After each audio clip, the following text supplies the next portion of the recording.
The wind had been gnawing at the edges of the mountain for days, rattling loose shingles and sending clouds of snow across the narrow road that led to Jasper Hollow.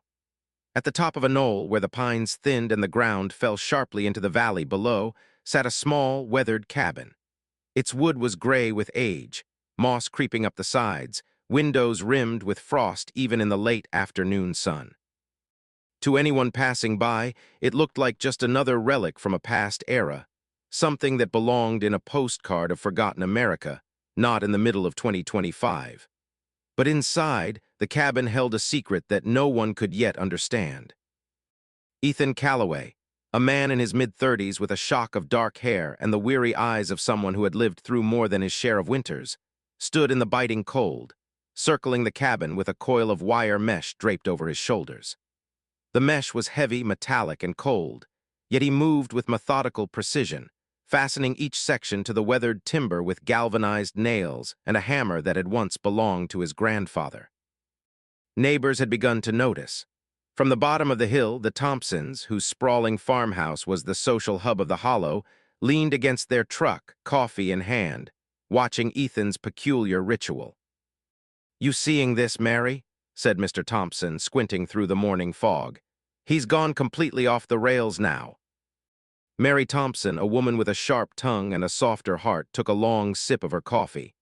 "That man's cabin's been drafty for years," she said. "But wire mesh, who even does that?" Ethan didn't hear them. He was lost in the hum of his own thoughts, listening to the wind whip against the roof, feeling it slice through the thin wooden walls and into his chest. Last winter had been brutal, temperatures had plunged to -20, and for weeks he'd woken shivering in his bed, sheets soaked in sweat from the cold. The cabin had always been his sanctuary, the one place he could escape the city chaos, the bills, the relentless pressure to conform. And yet the cold had betrayed him. This year he had sworn it wouldn't happen again. He tied the last corner of mesh at the back, hammering it in until the nail sang against metal. Step back, inspect, adjust every movement calculated, deliberate. Then he paused. He could hear the faint laughter from the bottom of the hill, the muffled whispers of "What a lunatic. Gonna electrocute himself next. Bet he thinks he's some kind of genius." Ethan felt the familiar surge of frustration, but it didn't linger. He'd been mocked before, and it hadn't stopped him. He had plans, and if the hollow thought they were funny, so be it. That night inside the cabin, Ethan lit a single kerosene lamp. Shadows flickered across the walls, and the air smelled faintly of sawdust and pine. He ran his hand along the mesh, which now encased the entire exterior of the cabin like a second skin. It clinked faintly when he touched it, a sound both strange and satisfying. "Feels like a cage," he muttered to himself, voice low and gravelly. "A cage that actually keeps you safe." He stripped down to his flannel pajamas, slipped under the thin quilt, and shivered despite the extra blankets. Outside, the wind clawed at the cabin, rattling the mesh with a metallic moan, but inside there was something different. Something warmer, almost imperceptibly so. Ethan's eyes grew heavy, and sleep claimed him before he could think too deeply about it. Morning brought clarity. He woke to the piercing light of early winter sun reflecting off the snow and the glint of the mesh covering his walls. He stepped out of bed barefoot, the wooden floor surprisingly forgiving. The thermometer on the wall read 32 degrees, 25 degrees warmer than the previous morning had been in that same room without the mesh. His heart skipped, then raced. He went to the window and felt the glass. It was cold, yes, but the room itself radiated warmth. The mesh wasn't just a layer. It was a shield, a barrier, a trap for the heat that had always escaped. For a long moment, he simply stood there, staring at it. And then came the laughter. Through the thin forest line at the edge of the property, the Thompsons were back, and so were a few other neighbors. They waved, called out jokes, pointed at the cabin. "See, Ethan, you built a giant metal cage," someone shouted. "Hope it doesn't turn into a sauna in July." Ethan ignored them. Instead, he fetched his old notebook, the one he used for experiments, scribbled formulas, sketches, and notes about insulation, thermal radiation, and reflective surfaces. He worked feverishly, his mind alight with the possibilities, not caring if anyone thought he was mad. The mesh had worked. It had actually worked. And that meant something bigger, something revolutionary for him. Later that week, he made his way down the hill to the Thompson farm under the guise of casual conversation. "Morning." "Mary," he said, voice calm, Coffee. Mary, suspicious but polite, handed him a cup. Ethan, people are talking about the mesh. You really think it's safe?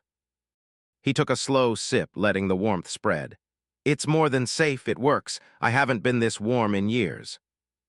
The neighbors snorted, and for a moment he wondered if they'd ever understand the quiet desperation that had driven him to this point. The cold nights, the aching bones, the restless sleep. You'll see, he said softly, almost to himself. You'll see. Back in his cabin, he spent hours checking the seams, adding small reinforcements, adjusting the corners where the wind might sneak in.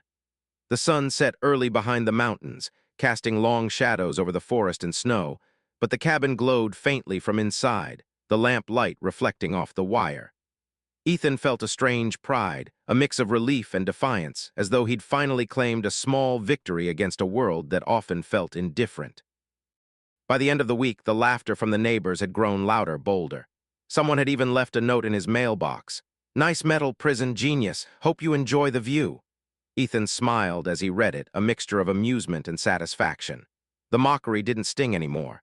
The mesh didn't just keep the heat in, it kept something else in, too. A sense of control, of security, of self-reliance. That night he sat by the lamp again, notebook open. He measured, he plotted, he wrote down observations. For the first time in years, he felt alive inside the cabin, truly alive. The wind howled outside, rattling the mesh, but inside the room was a haven. Warm, quiet, safe. Somewhere deep in the forest, a fox yipped. Somewhere further, the Thompsons shouted across the valley. Ethan didn't hear them. He was already dreaming of new experiments, new designs, new ways to bend the elements to his will. And then, just before sleep took him, he heard it, the faintest whisper of something extraordinary, something unexplainable. The cabin wasn't just warm, it hummed. A soft vibration under his fingertips, a resonance that seemed to respond to his presence. He blinked, unsure if it was real or a trick of the mind. But it was real. He could feel it in his bones. That night, Ethan Calloway slept in a cabin that no longer felt like a relic. It felt like the beginning of something big, something the neighbors would never see coming. And as the mesh glimmered under the moonlight, wrapping the cabin like armor, the hollow whispered rumors.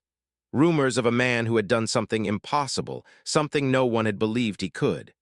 And for the first time, Ethan didn't care about their laughter. He had won the first battle against the cold, and the war was just beginning. The first real test came on the coldest night of the season. A blizzard had rolled down the ridge from the north, turning the valley into a white wasteland, the pines bowing under the weight of frost and snow. Ethan watched from the cabin window as the world outside disappeared into a swirl of white, his breath fogging the glass. The mesh clinked faintly in the wind, a metallic song that now felt comforting rather than strange. He had spent the day making minor adjustments, tightening a few loose sections, adding small braces where he'd noticed gaps. Each tweak was deliberate, meticulous, and obsessive, but it had become a rhythm he welcomed. As the sun dipped behind the western peaks, the air dropped quickly, the temperature plummeting to a bone-chilling -10. In past winters, this would have been unbearable. Now Ethan stepped barefoot across the floor of his bedroom, feeling the warmth underfoot, a soft vibration running through the mesh that seemed almost alive. He wrapped himself in a thick quilt and sat by the lamp, notebook on his lap, jotting down calculations and thermal readings. His mind raced with ideas, possibilities for new experiments, ways to improve insulation, and thoughts of sharing his design with the world. But something in the back of his mind pulled at him, a sense of isolation, of being on the edge of something much larger than he could yet comprehend. Suddenly, a sharp knock echoed through the cabin. Startled, Ethan froze, then grabbed the old hunting rifle above the mantel, moving cautiously toward the door. Another knock came, more insistent this time, muffled by the snow. He squinted through the frosted window and saw a figure barely visible in the storm, a woman, bundled in layers, carrying a small backpack. Ethan opened the door. Cold air slammed into his face, biting, nearly pushing him backward. The woman leaned in, her teeth chattering. "Please, I need help," she gasped. "Car stuck down the hill, I can't get home." He stepped back, ushering her in. "You're going to freeze out there, come in." Her eyes were wide, desperate, and when she entered, he noticed the tremor in her hands. "I'm Ethan, what's your name?" Claire Benson, she saw. Id, voice trembling. Thank you so much. He guided her to the small heater near the stove, where the mesh seemed to radiate warmth, the metal reflecting the lamplight in a soft glow. Claire pulled off her wet gloves and coat, shivering violently. Ethan handed her a blanket and she sank onto a chair, wrapping herself tightly. "You're lucky," he said quietly, almost to himself. "This cabin, it's warm." Claire gave him a half-smile, teeth chattering. "I can feel it. It's incredible." They sat in silence for a moment, listening to the wind batter the cabin, the mesh groaning softly under the pressure of the storm. Ethan watched her, realizing how unusual it was to have someone inside the cabin who didn't mock him, who didn't call him crazy. She simply existed here, surviving alongside him, sharing the warmth. "Can you make tea?" Claire asked, voice low. "I haven't had anything hot in hours." Ethan nodded, moving to the stove. As the water boiled, he felt a strange warmth, not from the stove or the mesh, but from having someone else in the cabin, another living being besides himself. He poured the water into 2 mugs, handing one to Claire, and they sipped in silence, watching the storm outside. Hours passed. The blizzard showed no signs of easing. The valley was entirely white, the road impassable. Claire had drifted off into a light sleep, curled in the quilt, while Ethan continued his observations, scribbling notes and taking measurements. He realized he hadn't felt fear like this in years, not the fear of cold, of the elements, of being alone. And yet, inside the cabin, he felt almost invincible. The mesh wasn't just a barrier against the cold. It was a shield, a quiet declaration that he would survive. By midnight, the wind had grown into a howl, shaking the cabin violently. Ethan checked the mesh, inspecting every seam, every corner. For a moment, his heart sank. The northern wall had shifted slightly, and a small section of mesh had bent inward. But as he pressed against it, the metal sang back, sturdy and resistant. Relief flooded him. The cabin could withstand anything. He glanced at Claire, asleep in the chair, and felt a strange protectiveness, a bond forming in the quiet of the storm. No one else in Jasper Hollow would understand, and perhaps that was fine. He had built this space for himself, yes, but now it belonged to more than just him. Morning arrived like a quiet miracle. The storm had passed, leaving the valley coated in ice and snow, sunlight reflecting like diamonds off every surface. Ethan and Claire emerged from the cabin to inspect the aftermath. The mesh had held perfectly. Every nail, every seam, every corner was intact. Where other cabins groaned and sagged under the weight of snow, his structure stood solid, warm, and proud.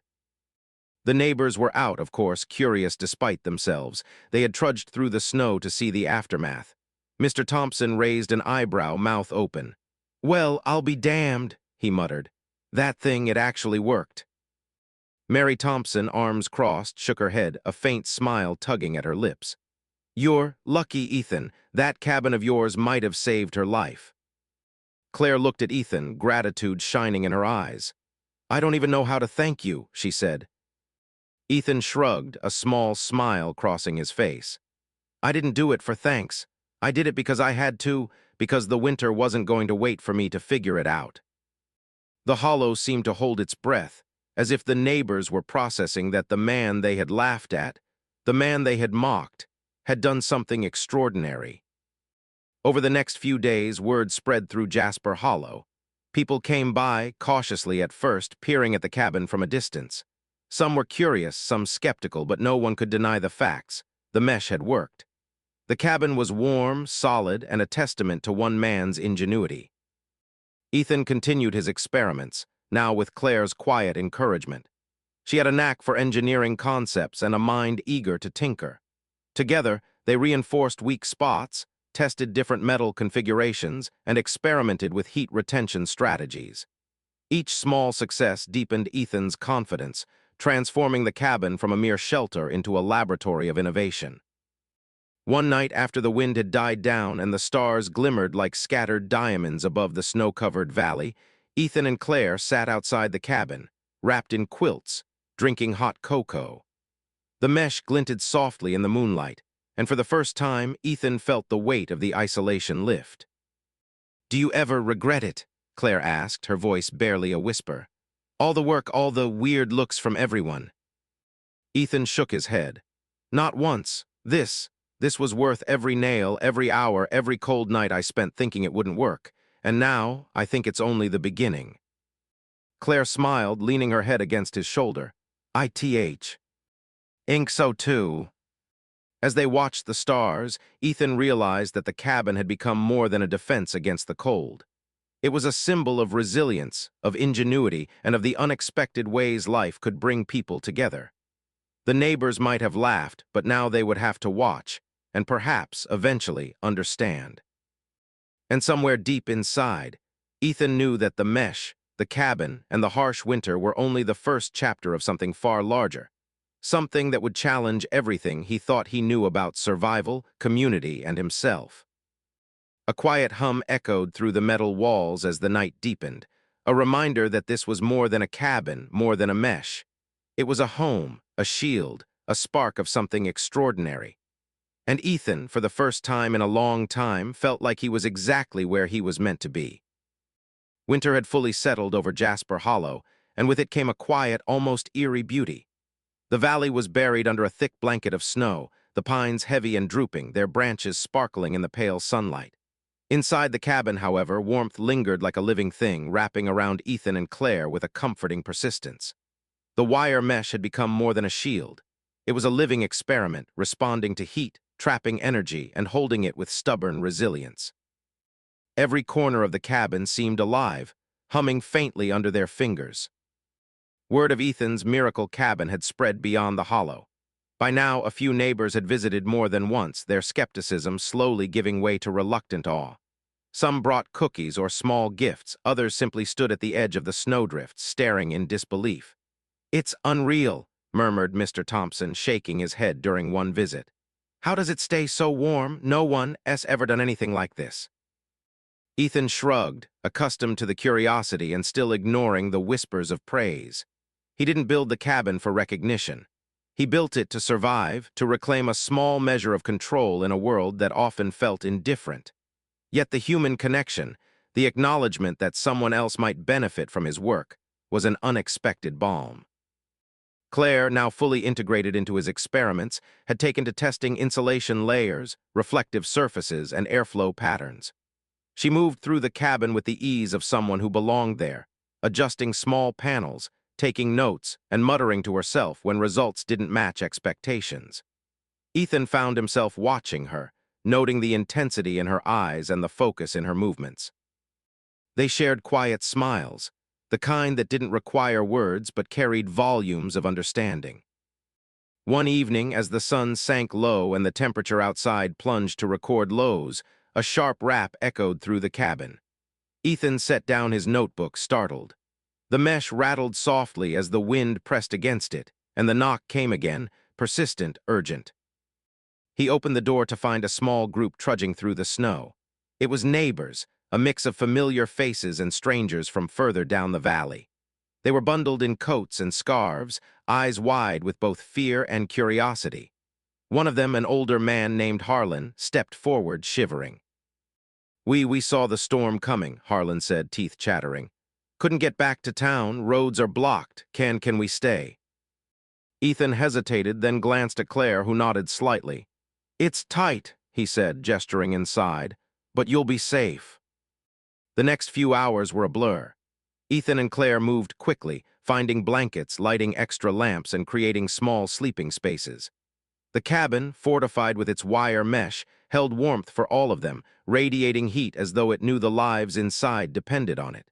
For the first time, Ethan experienced the profound satisfaction of seeing his work protect not just himself, but others. Night fell hard, and outside the blizzard howled with relentless fury. Snow drifts rose to the edges of the cabin, wind slamming against the mesh like a drumbeat. Inside, though, there was laughter, soft conversation, and the gentle clatter of cups and blankets. Ethan watched it all, feeling a strange mixture of pride and disbelief. He had started this journey to survive the cold. Now the cabin was a lifeline for the community. As he lay awake that night, listening to the soft hum of the mesh vibrating under the cold, a shadow passed across the window. He frowned, sitting up. At first he thought it was a trick of the lamp light, but then he saw it again, a figure moving just beyond the tree line, watching. His pulse quickened. He woke Claire. "There's someone outside," he whispered. She squinted into the darkness, then grabbed a flashlight. "Maybe someone lost," she suggested, but there was a tension in her voice, a wariness that mirrored his own. They went outside together, the wind biting, the snow rising above their knees. At first they saw Noth. Then through the swirls of snow a man emerged, a stranger, tall, lean, eyes hard and guarded. I need help," the man said, voice raw and urgent. "Avalanche, my team trapped." Ethan's heart raced. The hollow had its dangers, wildlife, weather, but avalanches were another level entirely. He glanced at Claire, whose hand rested lightly on his arm. "We'll help," he said firmly. "Get inside first." They returned to the cabin, bringing the man in. He was soaked, shivering violently and barely able to speak. As they wrapped him in blankets and offered hot tea, he finally caught his breath. "Team snowmobiles stuck under ice and snow need rescue," he gasped. Ethan felt a surge of adrenaline. The cabin, the mesh, everything he had built, it wasn't just keeping him safe. It was giving him the ability to act, to save lives. He thought quickly, calculating the terrain, the weight of snow, and the risks involved. Claire worked beside him, her hands steady and precise, helping him plan a path through the snowdrifts to reach the trapped team. By dawn, they were ready. Ethan donned his heaviest gear, Claire at his side, and together with the stranger, they stepped into the wilderness. The mesh hummed faintly behind them, the cabin glowing softly as though it were cheering them on, radiating warmth back into the frozen landscape. The journey was brutal. Snow rose above their knees, the wind screamed like a living thing, and the cold gnawed at every exposed inch of skin. But Ethan's mind was clear, focused. He had built something that could withstand nature's worst. And now that resilience extended beyond the cabin, through him, through Claire, through their determination. Hours later, they reached the site. 2 snowmobiles were buried, partially crushed, the team huddled beneath their protective gear. Ethan directed them calmly, systematically, clearing snow, providing blankets, and ensuring everyone remained conscious. The stranger, whose name he learned was Jack, worked with him, awe evident in his eyes. As the last person was lifted from the snow, Ethan paused, breath coming in sharp bursts. He looked around at the frozen landscape, at the snowdrifts that could have claimed them all, and then at Claire, who gave him a small, triumphant smile. They had done it. The cabin had not only kept them alive, it had empowered them to save others. That night back at the cabin, they huddled together, sharing warmth and relief. The neighbors who had braved the snow to check on them arrived again, bringing news that the story of Ethan's cabin was spreading beyond Jasper Hollow. People were calling it a miracle. Newspapers, online forums, even a few scientists had expressed interest. Ethan listened quietly, letting the accolades wash over him, but his mind was elsewhere. The mesh had worked beyond his wildest expectations, and he knew that if this was the level of protection it could offer against cold and storms, there was a whole world of possibilities waiting. As he lay in bed that night, staring at the ceiling, the faint hum of the mesh vibrating softly under the wind, he felt a thrill that was both frightening and exhilarating. This was no longer just about warmth, survival, or proving the neighbors wrong. This was about innovation, impact, and the fragile, precious line between fear and triumph. And deep down, Ethan knew the coming days would demand everything he had. Courage, ingenuity, and the unshakable belief that he could push beyond what anyone thought possible, even himself. The days after the avalanche rescue were a whirlwind. Word of Ethan's cabin had spread beyond Jasper Hollow, first to nearby towns, then across state lines. Journalists came, scribbling notes, taking photographs, marveling at the wire mesh and its ability to retain heat in extreme conditions. Scientists and engineers visited, curious, skeptical, but invariably impressed when they saw the temperatures Ethan had maintained inside the cabin, even in the dead of winter. But amidst the attention, Ethan remained grounded. The cabin had never been about fame. It was about survival, ingenuity, and proving to himself that he could turn necessity into triumph. Yet the growing interest brought challenges he hadn't anticipated. Local authorities began questioning safety regulations. The neighbors' curiosity turned into scrutiny, and rumors began circulating about the eccentric man who lived in a metal cage on the mountain. Ethan spent most days in the cabin with Claire, refining the design, testing new configurations, and recording data. She had become indispensable, her knowledge of thermodynamics and structural engineering complementing his hands-on intuition. Together, they experimented with solar reflective coatings, small passive heating devices, and modifications to the mesh itself to maximize warmth without sacrificing safety. One morning, as sunlight spilled across the snow-dusted valley, Ethan noticed movement in the trees. Beyond the cabin, at first he thought it was a deer or maybe the fox that had been a frequent visitor, but then he saw a figure approaching deliberately, striding through the snow with purpose. It was a man in a business suit, mid-30s, carrying a briefcase. "Mr. Calloway," the man called, voice projecting over the crisp morning air. "I'm Daniel Reed. I work for a renewable energy firm. We've been following your work. We'd like to discuss a partnership." Ethan studied him wary. "Partnership?" he asked. "I didn't build this for money." "Not necessarily," Daniel replied, smiling slightly. "But we think your design has potential. Large-scale applications, emergency shelters, sustainable housing in extreme climates. This mesh could save lives on a massive scale." Ethan's eyes narrowed. He had dreamed of broader applications, of sharing the technology, but he had also feared exploitation. "Why now?" he asked, voice low. "The avalanche, the winter storm, the results you've documented. People are noticing. Your cabin isn't just warm, it's revolutionary. We want to help bring it to others who need it." Ethan hesitated. Then he glanced at Claire, who had been silently observing. She gave a slight nod. They had come this far together, survived the winter, saved lives, and proven that the mesh worked. Perhaps it was time to take the next step. "All right," Ethan said finally. "Let's talk, but understand if we do this, it has to stay true to the purpose. No shortcuts, no cutting corners. People's lives depend on it." Daniel extended his hand, and Ethan shook it firmly. The next weeks were a whirlwind of planning, prototyping, and testing. Ethan and Claire worked tirelessly, combining practical experience with theoretical calculations, refining the mesh's design, testing it under extreme temperatures, and documenting every result. Each successful test brought new confidence, and soon, they were ready to demonstrate their prototype on a larger scale. A full-sized emergency shelter capable of holding multiple families, retaining warmth, and withstanding blizzards far harsher than those of Jasper Hollow. The demonstration day arrived. A team of engineers, journalists, and officials had gathered at the base of the hill. Snow fell lightly, a gentle contrast to the previous storms. Ethan stood in front of the new structure, Claire by his side, as Daniel Reed addressed the crowd. "This is the result of a man's determination," Daniel said, gesturing toward Ethan. "A cabin built to withstand the worst of winter, to save lives, and now, a design that could revolutionize emergency shelters worldwide." Ethan felt a swell of emotion, a mix of pride, relief, and disbelief. The mesh that had once seemed like a strange, obsessive project was now being recognized for its life-saving potential.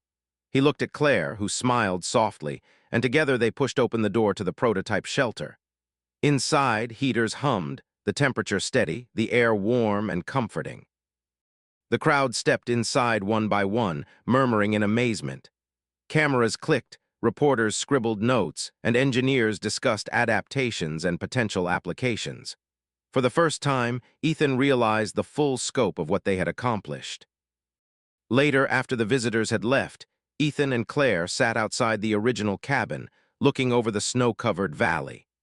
The wire mesh glinted softly in the fading sunlight, reflecting the warm glow of the cabin's interior.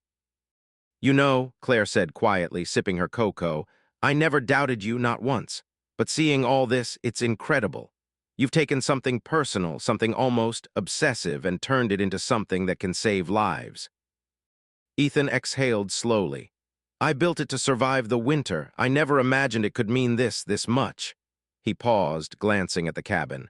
"Neighbors laughed, people called me crazy, and now, look." Claire reached for his hand.